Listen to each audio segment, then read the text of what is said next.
नमस्कार, स्वागत है आप सभी का। मैं हूं आपके साथ सपना।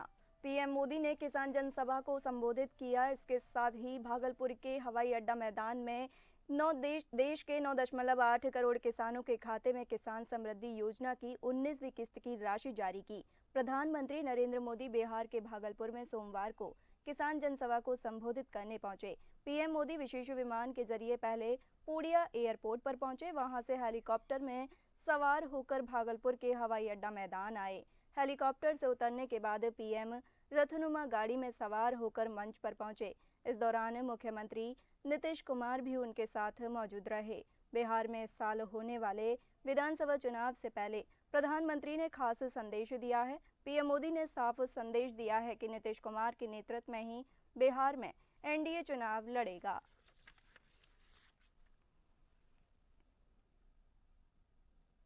पीएम मोदी का तेजस्वी का पीएम मोदी से सवाल।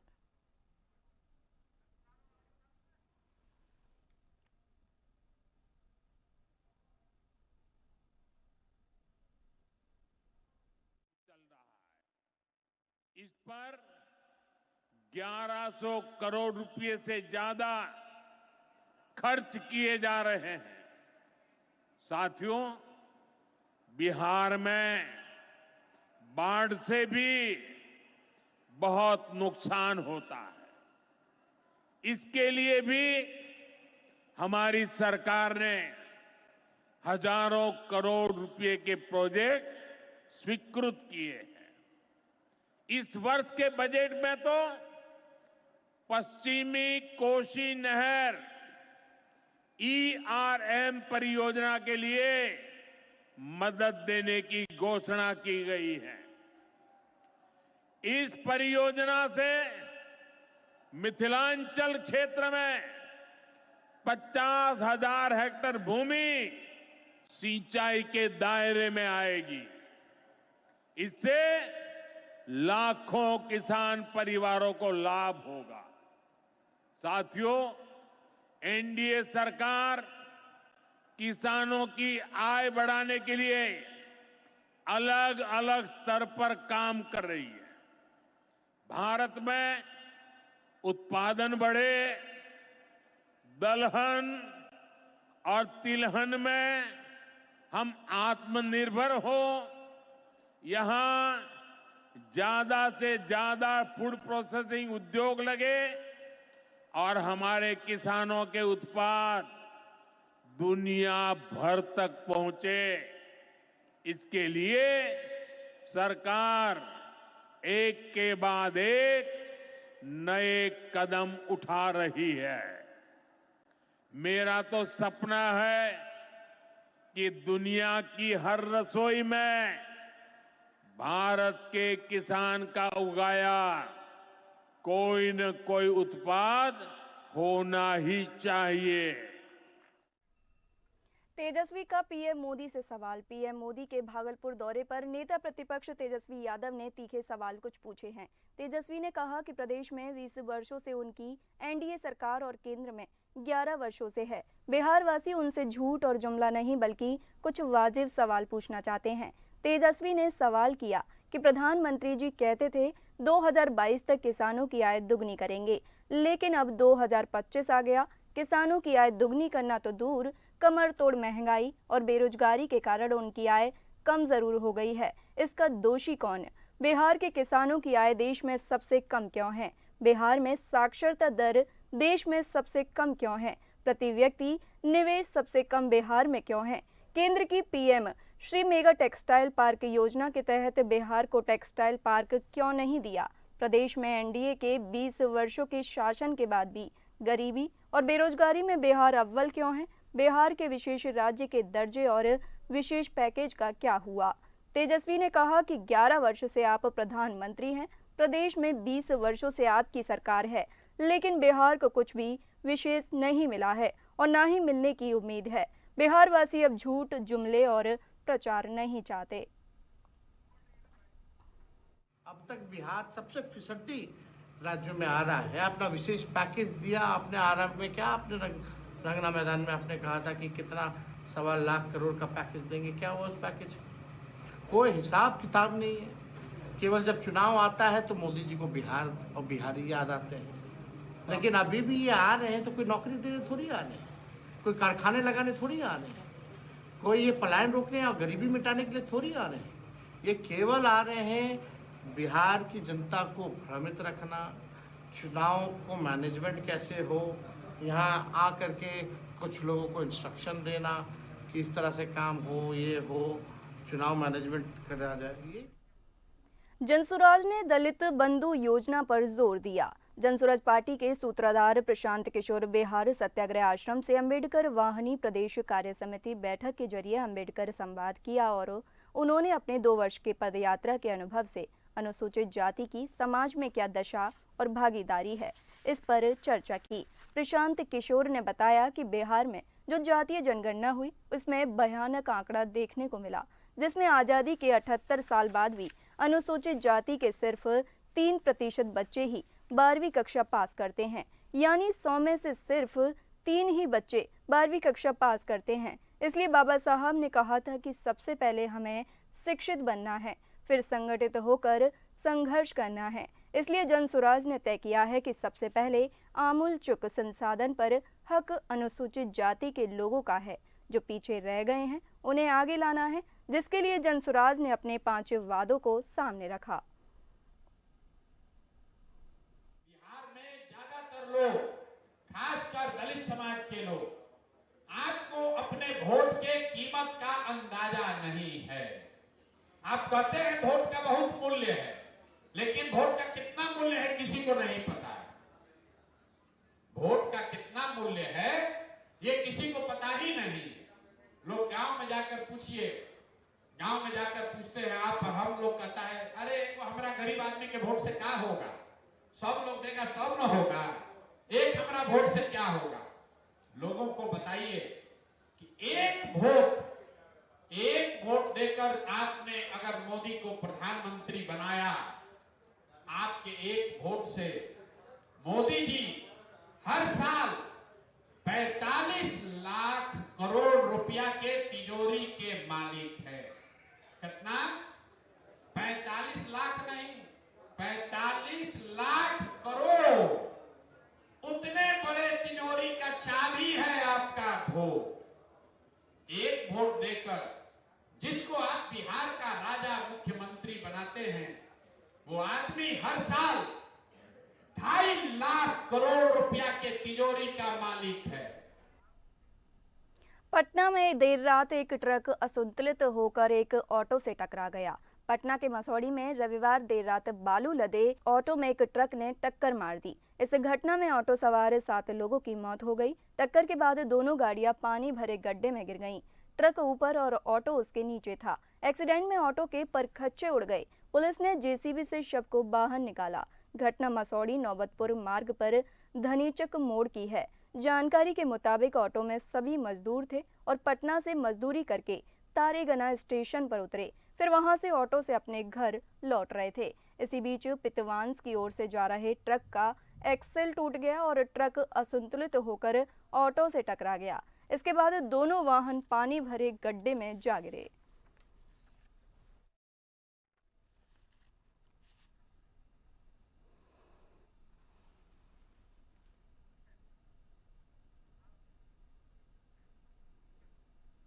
झारखंड विधानसभा सत्र की आज से शुरुआत हुई। 27 मार्च तक चलने वाले इस सत्र की शुरुआत राज्यपाल संतोष कुमार गंगवार के अभिभाषण से हुई। इस मौके पर विधानसभा पहुंचे राज्यपाल को पारंपरिक रूप से गार्ड ऑफ ऑनर देने के बाद स्पीकर रविंद्रनाथ महतो ने गुलदस्ता भेंट कर उनका स्वागत किया। इस दौरान मुख्य सचिव अलका तिवारी, गृह सचिव वंदना दादेल भी मौजूद रहीं।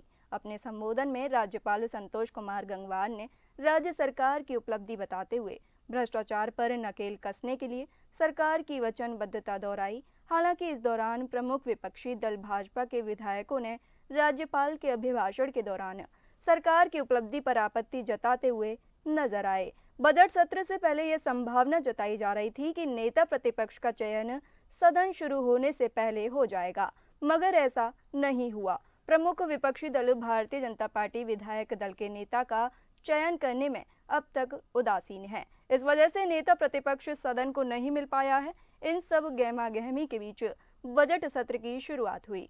बजट सत्र में सदन के नेता और राज्य के मुख्यमंत्री हेमंत सोरेन अपनी विधायक पत्नी कल्पना सोरेन के साथ सदन की कार्यवाही में भाग लेने पहुंचे। इस दौरान मुख्यमंत्री को संसदीय कार्य मंत्री राधा कृष्ण किशोर, मुख्य सचिव अलका तिवारी, कार्मिक सचिव वंदना दादेल, झारखंड विधानसभा के प्रभारी सचिव मणिक लाल हेम्ब्रम ने पुष्प गुच्छ भेंट कर स्वागत किया। इसके अलावा सदन में सत्ता पक्ष और विपक्ष के सभी प्रमुख विधायक मंत्री मौजूद रहे।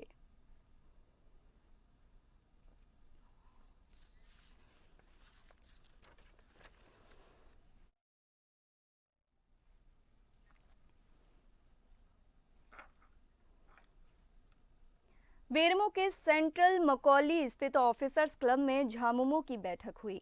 अध्यक्षता फुसरो नगर संयोजक मंडली प्रमुख भोलू खान और संचालन सदस्य मेहताब आलम ने की। मौके पर कई लोगों ने पार्टी की सदस्यता ली। बोकारो महानगर संयोजक प्रमुख मंटू यादव ने कहा कि मुख्यमंत्री हेमंत सोरेन के प्रति लोगों का विश्वास बढ़ा है और युवा वर्ग का झुकाव झामुमो की ओर है। बोकारो की जनता उत्साह के साथ झामुमो की सदस्यता ग्रहण कर रहे हैं। सदस्यता अभियान के दौरान आम लोगों की समस्याएं रजिस्टर में नोट करें ताकि समय पर उनका समस्या का समाधान हो सके। इस दौरान फुसरो नब के वार्ड संख्या 1 से 15 तक की कमेटियों का गठन किया गया।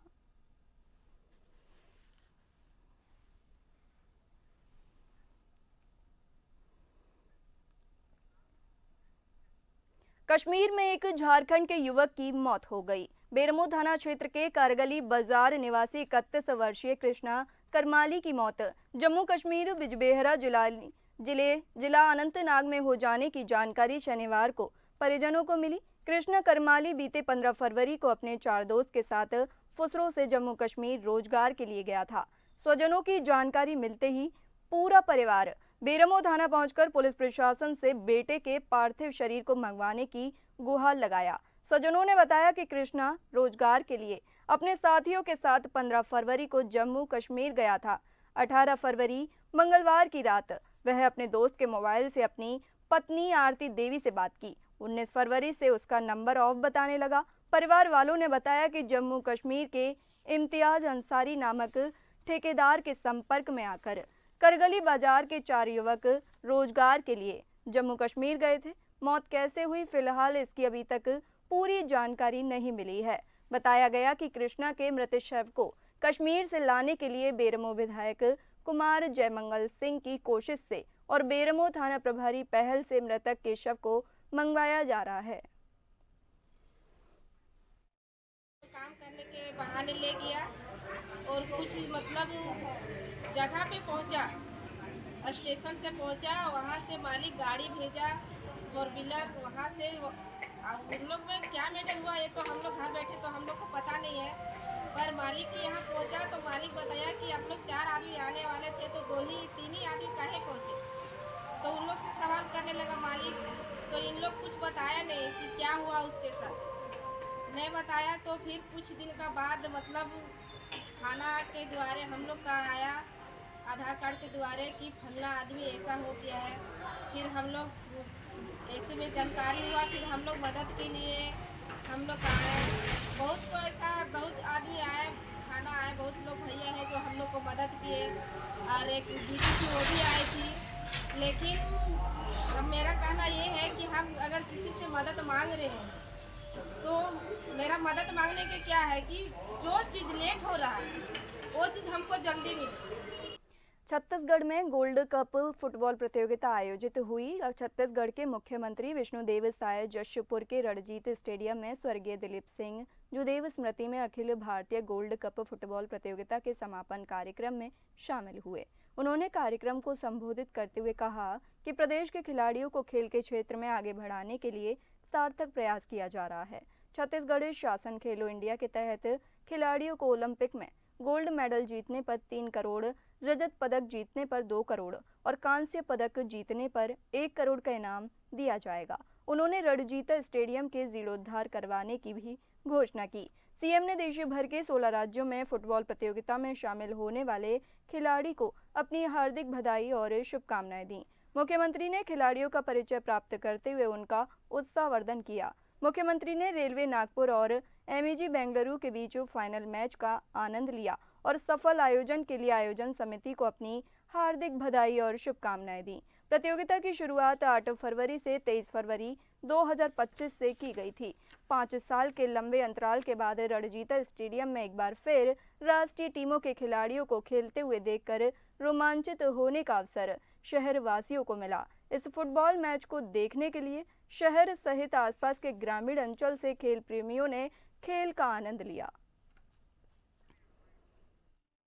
जो 5 बार राज्यसभा और लोकसभा के सांसद के रूप में और अटल जी की सरकार में मंत्री के रूप में देश की सेवा किए, छत्तीसगढ़ की सेवा किए और जसपुर को आगे बढ़ाने में जिनका योगदान था, उनकी स्मृति में Akhil Bharatiya football cup football tournament का आयोजन यहाँ पर होता है। वर्ष 2014 से प्रारंभ हुआ है और इस साल देश के अलग अलग प्रदेशों की 16 टीम इसमें भाग ली है।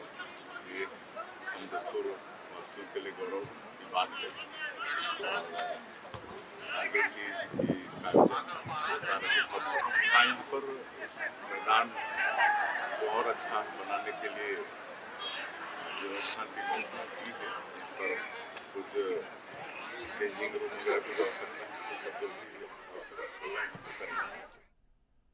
छत्तीसगढ़ के विधानसभा सभा कक्ष के समिति बैठक में एक बैठक आयोजित हुई। छत्तीसगढ़ विधानसभा अध्यक्ष डॉक्टर रमन सिंह की अध्यक्षता में कार्य मंत्रणा समिति की बैठक आयोजित की गई। यह बैठक विधानसभा की कार्य मंत्रणा समिति की बैठक विधानसभा के समिति कक्ष में आयोजित की गई। इस बैठक की अध्यक्षता विधानसभा अध्यक्ष डॉक्टर रमन सिंह ने की। बैठक में मुख्यमंत्री श्री विष्णुदेव साय, नेता प्रतिपक्ष डॉक्टर चरणदास महंत, उप मुख्यमंत्री श्री अरुण साव सहित तमाम नेता मौजूद रहे।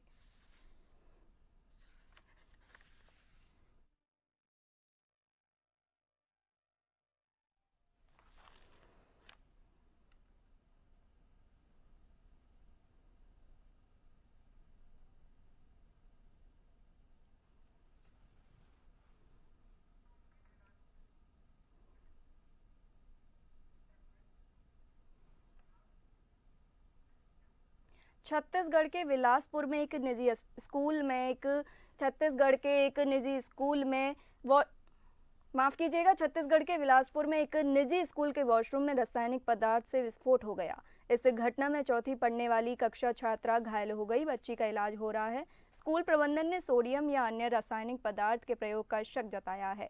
वहीं यह सोडियम कहां से वॉशरूम में पहुंचा, इसको लेकर प्रबंधन ने बच्चों पर ऑनलाइन माध्यम से विस्फोटक मंगाने की बात कही। वहीं परिजनों ने स्कूल प्रबंधन पर गैर जिम्मेदार शिक्षक को बचाने का आरोप लगाया है। इस पूरे मामले पर लापरवाही करने के आरोप में शनिवार की सुबह बच्चों के परिजन और अन्य पेरेंट्स स्कूल का घेराव करने पहुंचे। वहीं परिजनों ने प्रबंधन पर मामले में लीपापोती करने का आरोप लगाया है। इस संदिग्ध गतिविधि को लेकर पुलिस ने तुरंत कार्रवाई करते हुए मामला दर्ज कर लिया है।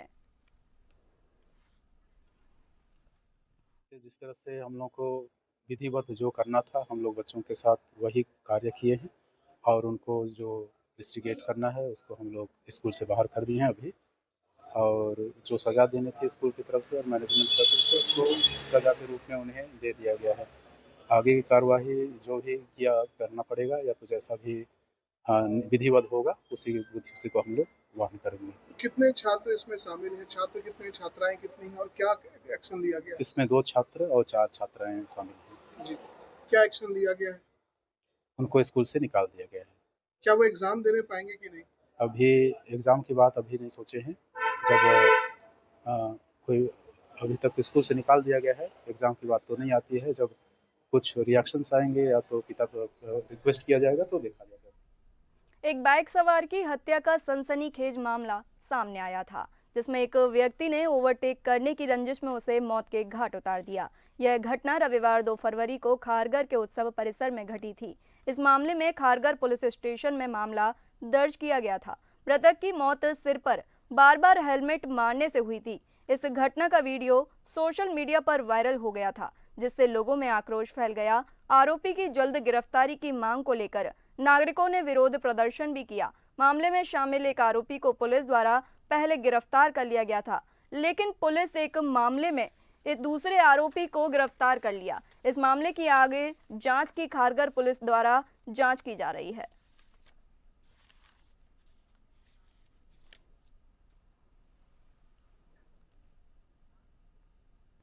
दुबई में हुए चैंपियंस ट्रॉफी के भारत और पाकिस्तान के क्रिकेट मैच में भारत की शानदार जीत हुई। भारत की शानदार जीत के बाद से देश के हर राज्य में उत्साह का माहौल बना हुआ है। चैंपियंस ट्रॉफी जीतने के बाद भारत में हर भारतीय नागरिक जीत का जश्न मना रहा है। चैंपियंस ट्रॉफी में पाकिस्तान के खिलाफ भारत की शानदार जीत के बाद नागपुर में फंस का ग्रैंड सेलिब्रेशन किया गया। नागपुर के क्रिकेट फैंस ने जीत का भव्य सेलिब्रेशन किया, मिठाई खिलाई, पटाखे फोड़कर पाकिस्तान के खिलाफ शानदार जीत का सेलिब्रेशन नागपुर में क्रिकेट फैंस ने मनाया।